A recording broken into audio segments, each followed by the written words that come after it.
Faly miarabantsika rehetra amin'ny anaran'ny tompondray tafombona amin'ity zoma fa 17 volana oktobra ity ho aminareo ny fahasoavany. Fiarahamandinika soratra masina no iombonantsika ny salamo fa 8:10 andininy fa 3:70 hatramin'ny fa 20 no iarahantsika mamaky. Salamo fa 8:10 ny andininy fa 3:70 hatramin'ny fa 20. Mitsangana hanome voninahitra n'Andriamanitra aorian'ny vavaka vao hipetraka ianareo. Hoy ny mpanao salamo amin'ny anaran'ny Tompo: ny tananao nanao azy sy namboatra, ampianaro mba hianarako ny didinao. Izay matahotra anao ahitaka ho faly, fa ny teninao no andrasako. Fantotro Jehovah fa marina ny fitsaranao, ary ny fahamarinanao no nampahorinao ahy. Ny famindramponao any ampionina araka ny teninao tamin'ny mpanomponao. Aoka ho tonga amiko ny fiantranao mba ho velonao, fa ny lalanao ny firavoravoko. Aoka ho menatra ny priare, fa mampihory ahy tsy ahoan-tsy izy. Izaho no hitsaintsaina ny didinao. Aoka hiverina amiko izay matahotra anao, fa izay mahalala ny teny vavolombelonao. Aoka ho marina tsara ny foko amin'ny fitanana ny didinao, mba tsy ho menatra aho. Amen. Hivavaka isika. Isaoranay ianao Andriamanitra, mandahatra ny fiainanay amin'ny fahendrenao. Isaoranay ianao, manome ny fanahy masina mba hitari-dalananay, andiananay ampahendrena koa amin'ny fiainanay. Koa dia tonga eto izahay, manao zava-dehibe ny fionana aminao, ary indrindra manantena ny fitarianao, mba hatakaranay zava-mahagaga ao amin'ny lalanao, amin'ny fandiniana ny soratra masina. Mamindrafo aminay anefa satria tsy tanteraka izahay, no ny fahadisoana vitanay tamin'ny fandikana ny sitraponao, no ny tsy fahatanterahanay tamin'izay nininay natao na tsy tsaronay velively, nefa nampahatezitra ny fanainao masina. Ankehitriny dia manantena izahay fa mandraina amin'ny mpitiavana tokoa ianao, ary hitarika sady ampahery anay, ampiorina anay, hahatonga anay hiavao ao aminao. Amin'ny anaran'i Jesoa no hanonanay ny vavakay. Amen. Mpanjaka voalohany 7:5 hatramin'ny 5:10. Mpanjaka voalohany 7:5 hatramin'ny 5:10. Iarahantsika mamaky ny teny amin'ny anaran'ny Tompo manao hoe: tao Gibeona no nisehoan'i Jehovah tamin'ny Solomona tamin'ny nofy no ny alina. Ary hoy Andriamanitra: angatao izay tianao omeko anao. Dia hoy Solomona: ianao efa naneho fahasoavana lehibe tamin'ny Davida raiko mpanomponao, araka ny nandihanany teo anatrihanao tamin'ny tsy fivadihana sy ny fahamarinana ary ny fahitsin'ny fony taminao. Ary anao efa nitahiry izao fahasoavana lehibe izao ho azy, dia nanomezanao azy zanakalahy hipetraka eo amin'ny seza fiandrianany tahaka ny amin'izao any amin'izao. Ary ankehitriny, Jehovah Andriamanitra, ianao efa nampanjaka mpanomponao handimby an'i Davida raiko, nefa izao dia mbola zaza ihany, ka tsy fantatra akory izay fivoaka sy fiditra. Ary izao mpanomponao koa dia ao amin'ny olonao izay nofidinao, sady olona betsaka tsy tambohi-saina, ary tsy hita isa no ny amarony. Koa eo ampanomponao saina malady, hoentiko mitsara ny olonao, aizako manavaka ny sosiny ratsy, fa iza moa no mahay mitsara izao olona betsaka izao? Ary sitraky ny Tompo nangatany Solomona izany zavatra izany, ka dia hoy Andriamanitra taminy: satria nangataka izany zavatra izany ianao, fa tsy ny ho ela velona na harena na ny ain'ny fahavalonao, fa fahaizana hitsara no nangatanao. Dia indro efa nanao araka ny teninao aho, ka indro efa nanome anao saina endry sady mahiraka, ka tsy nisy tahaka anao ny teo alohanao, ary tsisy ho tahaka anao ato aorianao. Ary na izay tsy nangatahinao aza, dia efa nomeko anao koa, dia harena sy voninahitra, ka tsy hisy mpanjaka tahaka anao amin'ny andro rehetra. Ary raha handeha amin'ny lalako ianao, ka hitandrina ny lalako sy ny didiko tahaka nandihanan'i Davida rainao, dia ataoko ho ela velona ianao. Andeha nahatsiaro Solomona ka indro fanofy izany. Ary no tonga tany Jerosalema izy, dia nitsangana teo alohan'ny fiaran'ny fanekeny Jehova ka nanatitra fanatitra hodorana sy fanatom-pihavanana ary dia nanao fanasana ho an'ny mpanompony rehetra izy. Amen. Ray masino manamasina anay amin'ny fahamarinana, ny teninao ny fahamarinana. Amen. Tompo misaotra anao izahay fa sitrakao ny ombonanay manoloana izao soratra masina izao mba hieveranay ny atsaram-ponao mamaly vavaka ary manome izay ahasoanay sy ny firenenay, dia mitenena tokoa araka ny fombanao fa miaino izahay amin'ny anaranao Jesoa. Amen. Maloanantsika araka ny voavaky teo sy ny fandaharana mofinaina ny mpanjaka voalohany toko 7 ny 5 hatramin'ny 5:10. Ndao ary inona ny azonao lazaina momba ny mpanjaka voalohany?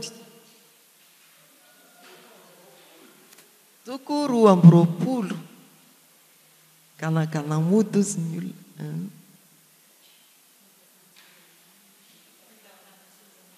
Ny tantara ny fanjakan'ny Solomona. Tantara ny nahavakisan'ny firenen'ny Israely. Any amin'ilay andian-tsoratra ho asa aloha tsahako mihitsy manontany anareo.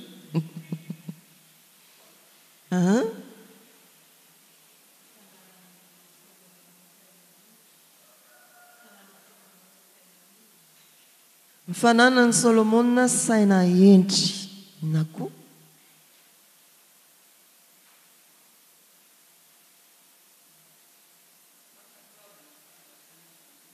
ny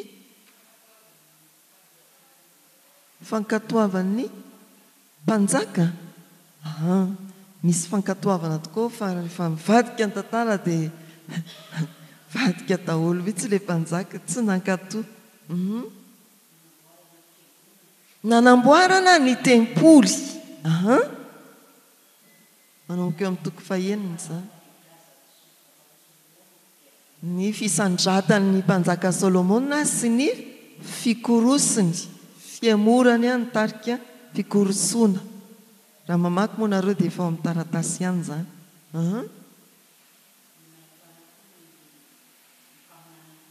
Ny mpaminany Eli. Zay ilay nampahafantaritsika Eli vao Elisa, sao dia mivadibadika ato toy eo Elia dia Elisa. Misy sisa zany dia mba tadito hoe any ariany Elisa. Aleo atsika androso hoe araka izany dia mety ho sarotsarotra amintsika mahita andin-tsoratra masina ho tadidy, fa ny vetikevitra kosa dia tena raisina ho anatra ho antsika ny amin'ny hoe ny fivadiana amin'Andriamanitra dia mitarika fikorosoana. Lasa miletsy mihitsy ny fiainantsika rehefa mivadika amin'Andriamanitra isika. Fandeha mantatra kely ny boky ny mpanjaka voalohany isika. Ity boky ity dia mitantara ny zava-nisy nitranga ny taona 520 hatramin'ny 720 talohan'ny Kristy. Fa voasoratra kosa izy taoriana ny fahababoana tany Babilôna, tokony manodidina ny 700. Ao moa ny soratra hoe 700 hatramin'ny 700. Ela taona firy zany ny tantarany seho sy ny fanoratana?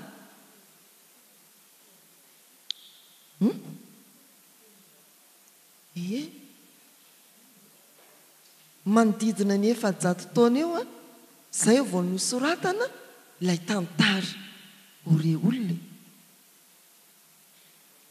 Zao zany tsika vao anoratra ny tantara tamin'ny andron'ny Zakory. Tena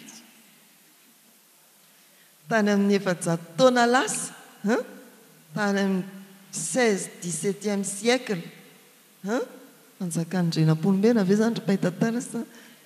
Zao tsika vao anomboka anoratra.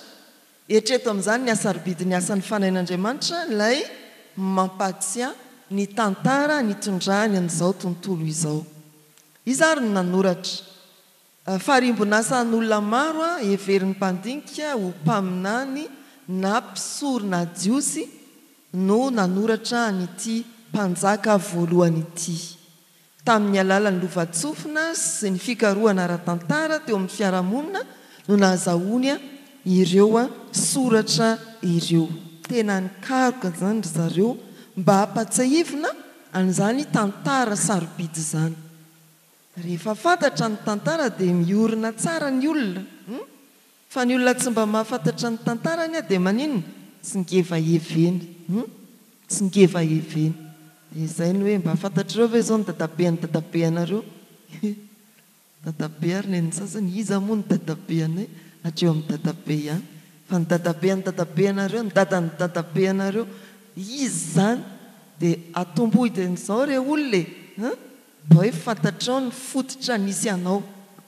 fa zava-dehibe izany atao hoe fanomezan-danja ny tantara zany teo amin'ny firenena jiosy ka nataon'ireo mpisorona sy mpaminany tsy ambanin'ny zavatra ny nandrakitra ny tantara n'ireo fanjakana tamin'ny andro ny Solomona nakao amin'ny fiafarany araka ny mpanjaka voalohany dia avadio kely aloha ny bokintsika iza ny mpanjaka farany voatantara atao amin'ny mpanjaka voalohany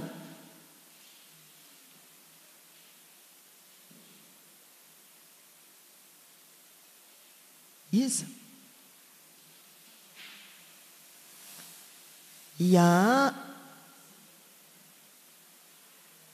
Josafata sy Azia zay nanjakan'ny Josafata tamin'ny Joda tapany atsimo sy Azia tamin'ny Israely tapany avaratra tanareo hatrany zany narakitra ho tantara zay tantara manodidina ny 4 taona izy eo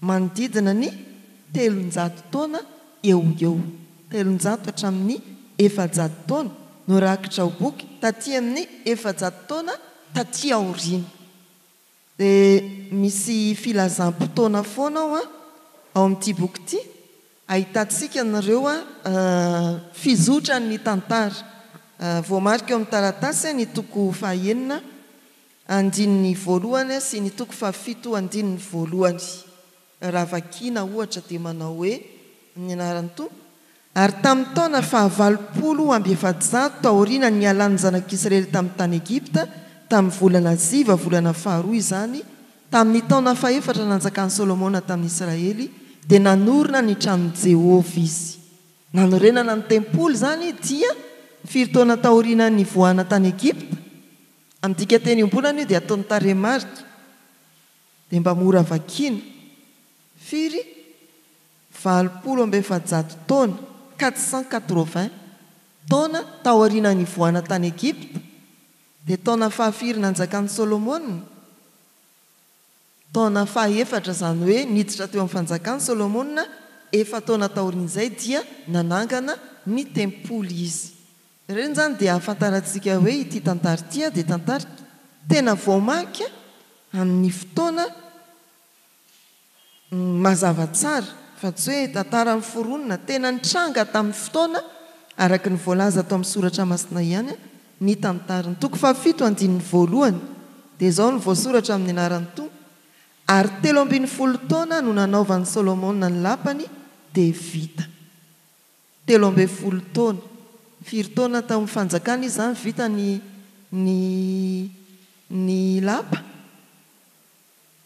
lapany 4 taona sady nanangana tempoly izy zany nanangana lapa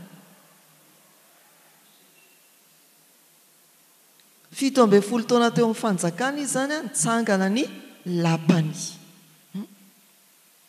dia ndao indray ary sika anohy ny mpanjaka voalohany dia nanomboka tamin'ny fihodinany Adonia zanaky Davida sy ny fanendrena an'i Solomona ho mpanjaka rehefa antitra Davida dia nikomy Adonia ary notendreny Davida ho mpanjaka kosa Solomona zanany fa zoinareo ny tantara dia zanakiza moa Adonia ary zanakizy Solomona zanaka fahafiriny Davida. Ato amin'ny bokin'ny Solomona ny fitantarana ny fahafatesany Davida ao amin'ny toko faharoa andiny ny fahafolo hatramin'ny sy ny faharaiky ambin'ny folo.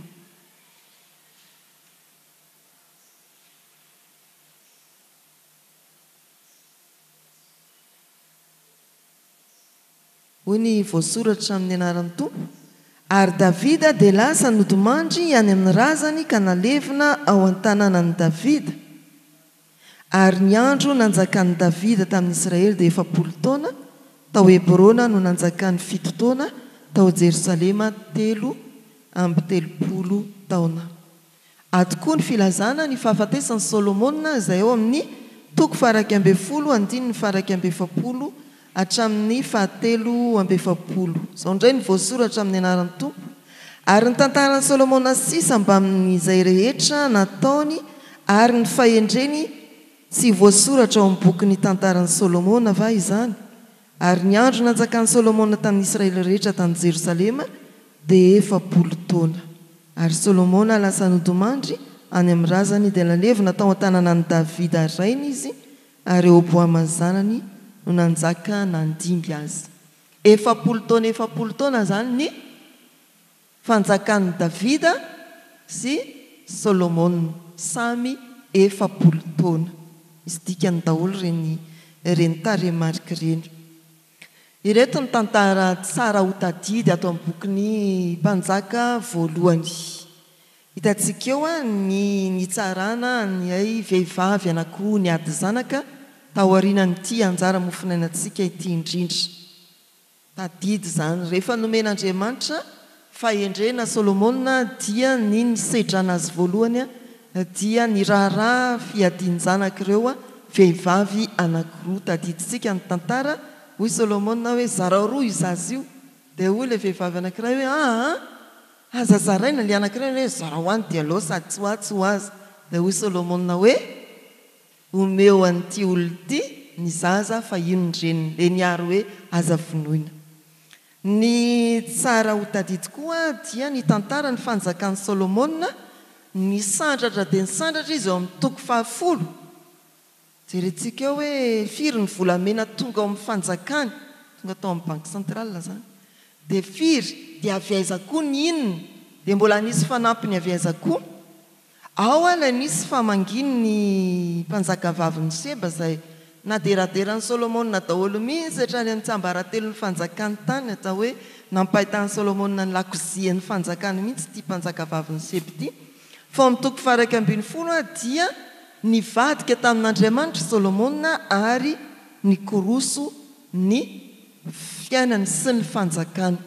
Dia mifarana amin'ny fodimandrin'i Solomona moa zany toko faharaiky ambin'ny folo zany. Ny fivakisana teo amin'ny fanjakana ny toko faharoa ambin'ny folo andiny ny fahasivy ambin'ny folo indrindra tamin'ny andron'ny Rehoboama. Tamin'ny andron'ny Rehoboama. Tantara ao dia ny hoe rehefa maty Solomona dia niakatra teo amin'ny fanjakana Rehoboama zanany, naka-hevitra tamin'ny zokiolona izy. Fa rehefa niteny ny zokiolona hoe ataovy malefadefaka reny ny fomba hitondranao ny vahoaka, dia tsy niaino Rehoboama. Ary niakatra ny vahoakan'Israely hoe rehefa tsy miaino ary ianao fa mbola hitondranay, ao moa misy resaka mampime hoe maingoka ny kapohako anareo. Rehefa tsy iano ary ianao dia ody any amin'ny tany ho any an-tranonay avy izahay. Dia nanomboka teo nizara roa ny Israely, ny tapany avaratra sy ny tapany atsimo. Ary Rehoboama dia nanjaka tao amin'ny tapany atsimo. Ny amin'ny mpaminany Eli izay niditra teo amin'ny tantara ny toko 7 rehefa nanomboka ny ny fiainam-pirenena ary atao hoe ny varalila ny mpanjaka, dia niditra ny mpaminany Eli mba hiantso fibebahana, fiverenana amin'Andriamanitra. Izay mandrakarivany eo amin'ny Baiboly rehefa manao ny tsy mety ny zanak'olombelona dia ampidirin'Andriamanitra ny mpitondra hafatra ny mpaminany mba hitaona ny zanak'olombelona hiverina amin'Andriamanitra. Jesosy Kristy ilay ataontsika hoe mpaminany sady votoatin-kafatra dia nomen'Andriamanitra mba hiantso ny zanak'olombelona hiverina amin'Andriamanitra, ny zanak'olombelona izay lavo ao anatin'ny fahotana tsy mety tafarina. Dia izay foana ny tantara ao amin'ny Baiboly, isaky ny misy fivilian-dalana ataony ny zanak'olombelona. Eto dia ny mpanjaka sy ny vahoakany dia manafatra Andriamanitra mampitondra teny ny mpaminany izy. Zay ary ny tsara ho fantatra. Dia hitantsika ao moa zany ny antony nanoratana ny bokin'ny mpanjaka dia ny hoe fampitandremana fa ny fivilian-dalana dia miteraka filentehana, fijotsoana, fikorosoana eo amin'ny fanjakana ary eo amin'ny fiainan'ny tsirairay zany. Mandroso ary sika ny drafitry ny boky. Efa ampahafantarina antsika hatrany fa maro ny karazana drafitra mety atolotry ny mpandinika, ireo no nosoritana. Ny foto-kevitra nandraisana ny fizarana dia ny fisindreo atao hoe tompon'andraikitra na mpandray anjara vaventy ao anatin'ny boky. Ohatra Solomona dia ny fivakisana tamin'ny andron'ny Rehoboama, ny fidiran'ny Eli mpaminany ary ny amin'ireo mpanjaka samihafa. Ny fanjakan'ny Solomona dia toko voalohany hatramin'ny toko faha 12, izay mitantara raha teo koa ny fiafaran'ny fanjakan'i Davida sy ny fahafatesany. Ary ao koa ny fahafatesan'ny Solomona.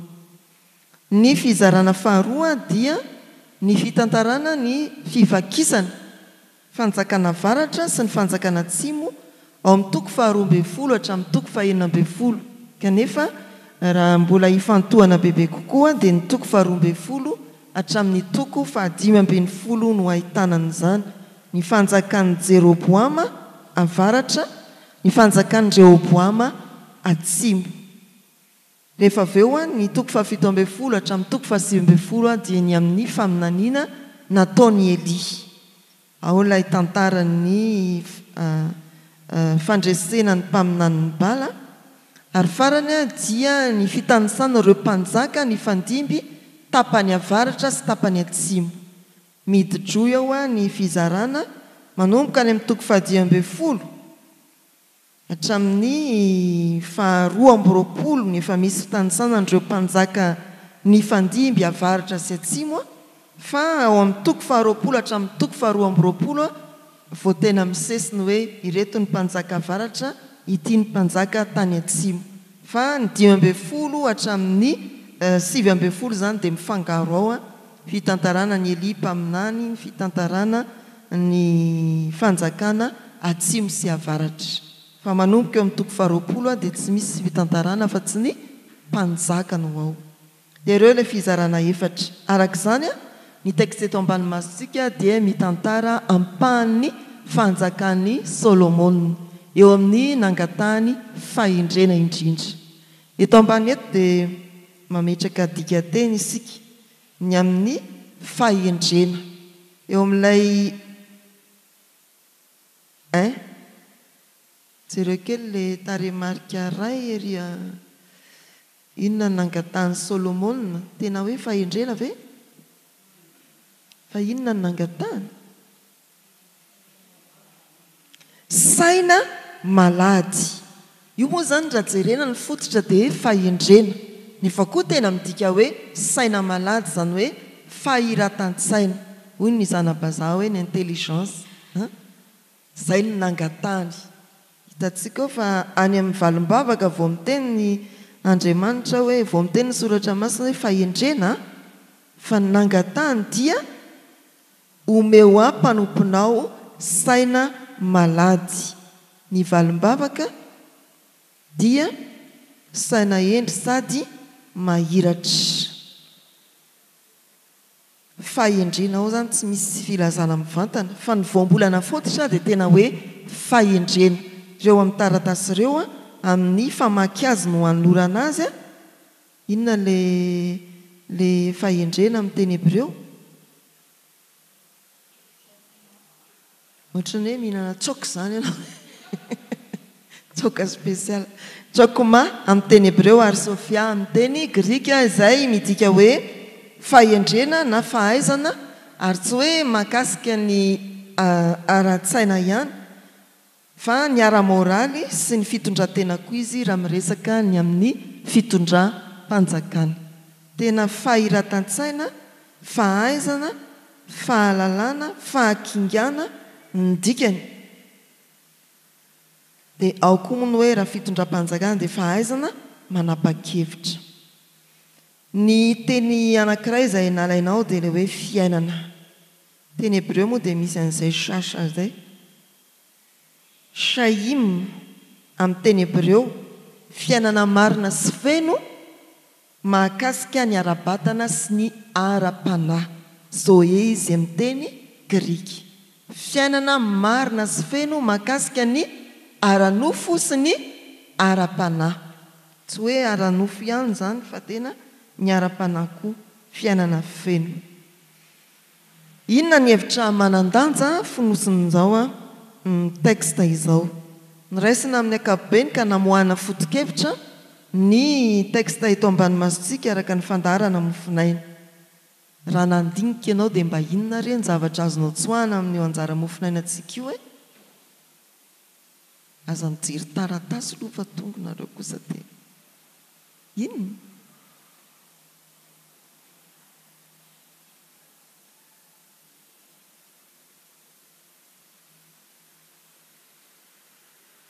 Io ilay texte inona mba azonareo tsoahana ho fiainana avy amin'io texte io? Fangatahana fahendrena amin'Andriamanitra, fahazavan-tsaina, badibady sy dondrina izany dia mangatahy. Fahazavan-tsaina. Ina koa?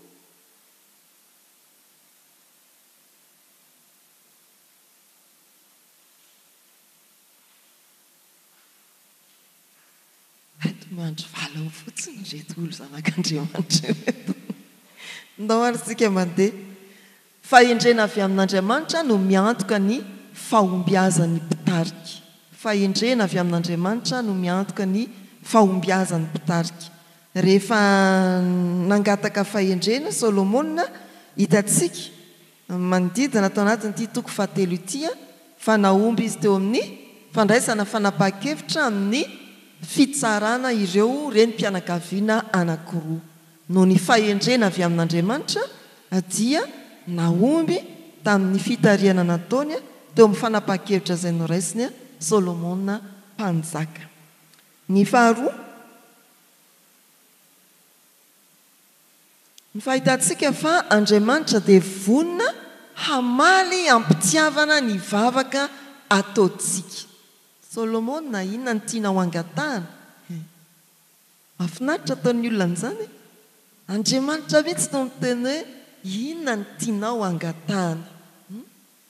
Izay dia tena hoe sarobidy ary fahasoavana ho antsika mpivavaka amin'Andriamanitra iray. Inona ny tianao angatahana? Any amin'ny filazantsara ny tompo dia mampatsiany amin'izany. Na inona angatahanareo? Mangataha dia omeny ianareo. Fahavononan'Andriamanitra mba aninona? Hiaino sy hamaly ny vavaka ataontsika. Izany ilay Andriamanitra hivavahantsika. Ny Andriamanitra hivavahantsika dia Andriamanitra vonona hiaino sy hamaly ny vavaka izay ataontsika. Inona ny manaraka? Ny fanaovana ho lahara-pahamehana ny zava-panahy. Ny vavaka nataony ny fangatana nataon'ny Solomona dia tsy mikasika ny hoe ndeha ataovy manan-karena be, ataovy ela velona, izay moa ny tenen'ny tompo tao hoe tsy mba izany nangatanao fa fahendrena ka dia omeko anao. Ataovy lahara-pahamehana ny zava-panahy. Manaraka ho azy ny zavatra rehetra dia taditsika ny Matio 4:30 manao hoe katsao aloha dia maninona tsara? Avadio aloha ny Baiboly fa tsy samy manao tsenjery. Anampanareo ny zavatra rehetra. Andao aloha hamarinina fa sao dia samy diso eto tsika. amariny kely hoe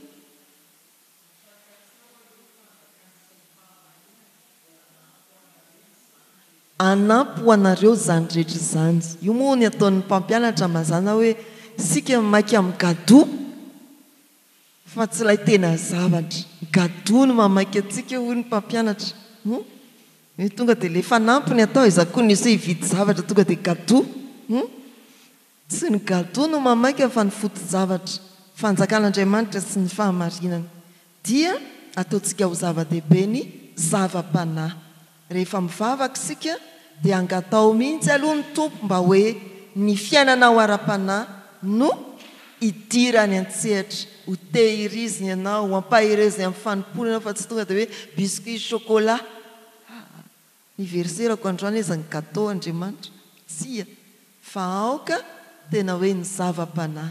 Tia tompo manavao indray ny fanorantenako, tia tompo tehiriza ao aminao. Isa-maraina dia atao vilaram-pahamehana ny ara-panahinao manaraka ny zavatra izay tianao angatana, izay efa fantatry ny tompo sahady fa mahasoanao. Aza maiky amin'ny gado atao fototra ny ara-panahy. Fanaovanao lara-pahamehana ny ara-panahy. Ny manaraka dia fametrahana fitokisana amin'Andriamanitra. Tsy hatoky tena isika fa tena hatoky an'Andriamanitra eo amin'ny zavatra rehetra izay ataontsika. Tahaka ny Solomona, mbola zazakely tsy fantatra akory ny fivoaka sy fiditra. Ny fahadimy dia hitantsika eo amin'ny andininy fahaenina ny fahatakaran'ny Solomona, ny faharesen-dahatra tao amin'ny Solomona fa Andriamanitra dia tsy mivadika amin'ny fanekeny. Izay efa nolazainy tamin'ny Davida rainy no mbola tanany koa ary tanterahany tao amin'ny Solomona zanaky Davida. Tsy fivadian'Andriamanitra amin'ny fanekena izay efa nataony. Ahoana ary ny ampiarantsika n'izany eo amin'ny fiainantsika? Inona no azo ampiarana n'izany eo amin'ny fiainantsika? Raha milaza ny foto-kevitry ny mofinaina manao hoe ny fahendrena ny fahombiazan'ny mpitarika dia angatao isan'andro ny fahazavan-tsaina, ny saina malady, ny fahendrena avy amin'Andriamanitra mba tsy ho an'ny mpanjaka ihany io fa hitondranao ny tenanao, andraisanao fanapahan-kevitra momba ny fiainanao. Ianao ne mitondra ny tenanao fa tsy teraka hoe mpanjaka ny tenanao fa Jesosy mpanjaka antsika. Ilay fitondranao ny tenanao sy ny fiainanao tsy vitanao rery fa angatao ny fahendren'Andriamanitra mba ahaizanao mitondranao manapa-kevitra momba ny fiainanao, fahendrena avy any ambony. Angatao ny fahendrena mba ho fambiazanao eo amin'ny fiainanao, amin'ny fitariana rehetra manomboka eo amin'ny tenanao, ny ankonanao, ny olona izay mety fezinao any am-piasana na eo amin'ny fiarahamonina, izay rehetra ataonao angatao ny fahendrena. Ny ankoatr'izay dia mifalia koa fa hoe maninona? Manana valim-bavaka omenantsika ny tompo. Koa ny fampianarana dia manao hoe voavaly foana ny vavaka fa na izy tsy, na izy miandry kely, na izy eny. Mety mifanohitra amin'izay angatahanao koa ny valim-bavaka. Olay manam-panahy anankiray izay hoe olom-bavaka anankiray izay hoe nangataka raozy tamin'ny tompo aho fa voninkazo misy tsilo no nomeny ahy. Reo avy eo dia nanome ahy ny voninkazo misy tsilo, nanome raozy ihany. Izay ilay valim-bavaka ny tompo, mety homeny anao ravin-kazo misy tsilo fa mivoaka n'ilay nangatanao ihany iny tsy ho ela. Dia mareta sao dia tonga eo amin'ilay raha azo misy tsilo ianao zao fa hivoaka raozy ihany io. Aoka izany ho fantatsika, aoka ho fifaliana ao antsika ny mahafantatra fa Andriamanitra dia mihainy vavaka ary mamaly mandrakariva ny vavaka ataontsika. Iza no novalian'Andriamanitra tsy ao amin'ny Baiboly? Adidinareo ve? Paoly? Le hoe esory ny tsilo, ampo anao ny fahasoavako tonga dia tapina ny taona. Jesosy? Tsy maintsy mifantsika eo ianao hoe tsy ny valina. Ny sitrapon'Andriamanitra no nekena fa tsy ny sitrapon'i Jesosy. dia tsy ho gaga koa isika ijeso ary natao an'izany Paoly ary mba vo dia indraindrayntsika mety ho tratra koa fa tsy manino mivadika inony rehefa avy eo vadika rozy ndao ary inona ny fampiarana amin'ny fahatelo tovolahy ara-pahamena ny ara-panahy dia ho ataontsika ilay ara-pahamena hatrany ny ara-panahy rehefa mangataka isika efa nitsipihana kely teo amin'ny fanazavana ny foto-kevitra izany hoe aza maika amin'ny gado e tena jereo ny foto-javatra manaraka ho azy ny zavatra rehetra amin'ny fahaefatra foto-kevitra dia manao hoe fametrahana fitokisana amin'Andriamanitra amin'ny fitariana tsy atoky tena isika fa atoky an'Andriamanitra aza mitoky amin'ny tenantsika na dia olona efa lehibe azy ianao lehibe amin'ny toerana lehibe amin'ny taona lehibe amin'ny voninahitra aza mahatoky an'izany fa apetrao amin'Andriamanitra foana ny fitokisanao tena aza miala amin'Andriamanitra fa hoy ny soratra masina manao hoe raha misaraka amiko ianareo dia tsy ahefa na inona na inona fampiarana amin'ny foto-kevitra fahadimy tsy fivadian'Andriamanitra amin'ny fanekena tsarovy a fa ny Andriamanitra izay ivavahaditsika dia Andriamanitra tsy mivadika amin'ny fanekena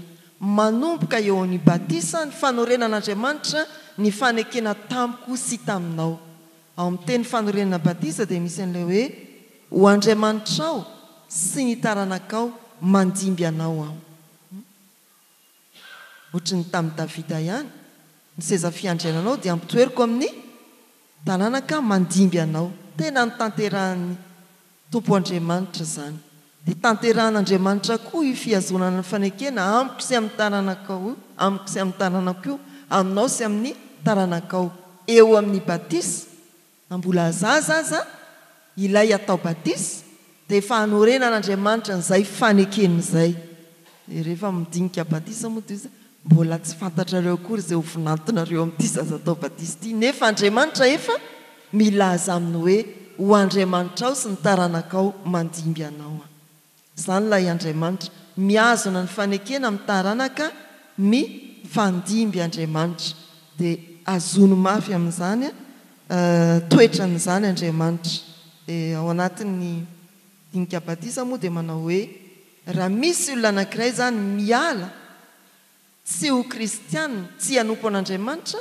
dia maninona safidiny izany fa Andriamanitra tsy mivadika amin'ny fanekeny ampahirezana indray aman-dreny foana hoe matokia fa Andriamanitra tsy mivadika amin'ny fanekeny ny olona mety mivadika tsy safidiny ihany iny fa Andriamanitra miazona foana hoe efa oloko ianao anjarantsika izany ny sisa tena anjarantsika mihitsy sisa fa tanan'Andriamanitra eo amin'izay rehetra vita batisa anjarany hoe miala eto fa ny maharombaka eo ampelantanan'Andriamanitra tsy misy fa ny miala eo ampelantanan'Andriamanitra no indrisy fa misy ihany aingane ka tsy izy tsony satria matoky hoe Andriamanitra miazona ny fanekeny sarobidy ry avana izany hoe Andriamanitra miazona ny fanekeny izany mba hisaintsainantsika ny amin'ny ho avintsika mandrakizay dia hatreo ny fiombonantsika tamin'ity fiarahamandinika soratra masina ity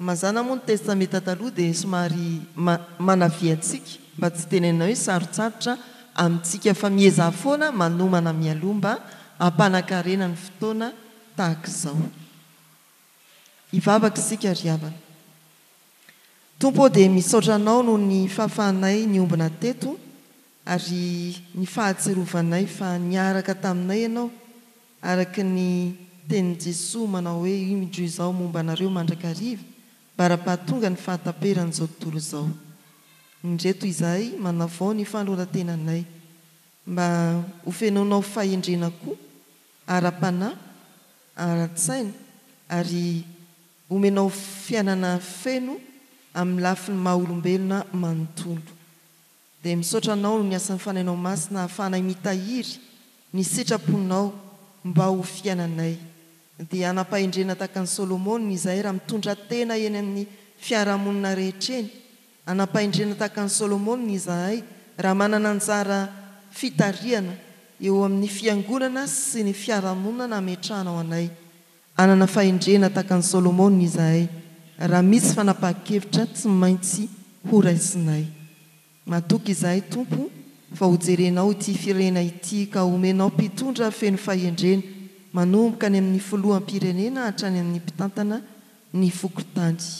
Hojerenao ity firena ity isa nankohonana ka omeo fahendrena ireo mpitarika ankohonana ray mpianakaviana na reny mpianakaviana mpitondra tena.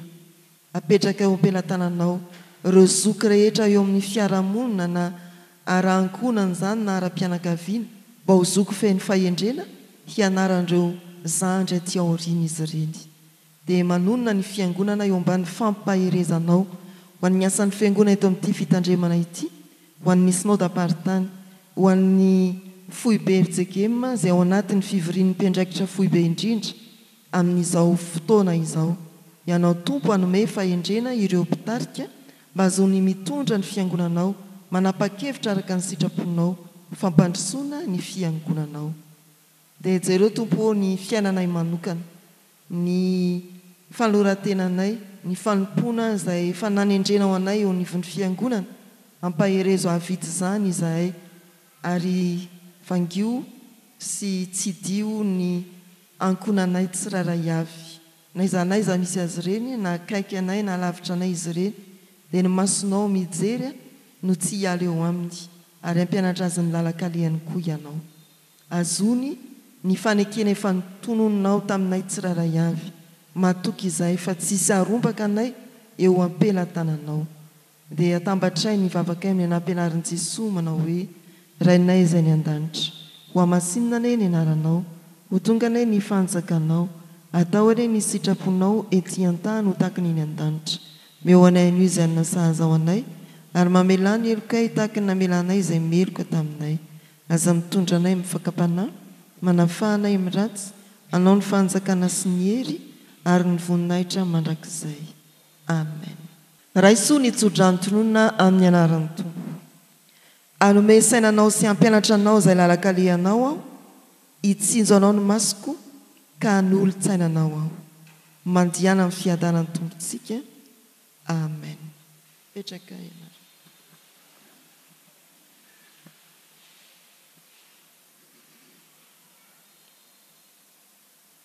Ho an'Andriamanitra irerianany ny voninahitra, amin'ny anaran'ny Ray sy ny Zanaka ary ny fanahy masina. Amen.